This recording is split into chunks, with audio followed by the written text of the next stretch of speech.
There's plenty of 2022 models right here at Ed Payne Chrysler Dodge Jeep Ram that are left in stock, like this new 2022 Ram 1500 e-torque. Oh yeah, got the e-torque Hemi, 8-speed automatic transmission, Delmonico red, step sides. Oh yeah, that's right. This is a limited. We've got those heated and vented leather seats.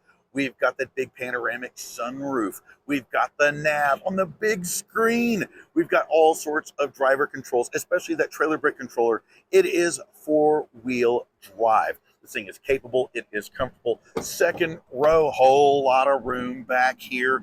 Rear air, rear power. We've got in-floor storage, those big, huge Ram mats. Oh, yeah. Alpine stereo system. This thing rocks. It pumps. We've got a cover for the bed, and also we click the fob twice and it opens up. We've got that Mopar spray and bed liner. We've got tie downs. We've got LED lighting, and of course you can pull your camper, your trailer, your boat, everything right here. This new 2022 Ram 1500 e-torque limited right here at Ed Payne Chrysler Dodge Jeep and Ram. I'm Chris Marshall of the Payne Street Team, brought to you by PayneAutoGroup.com, where we have what you want. Look at them, get us regardless.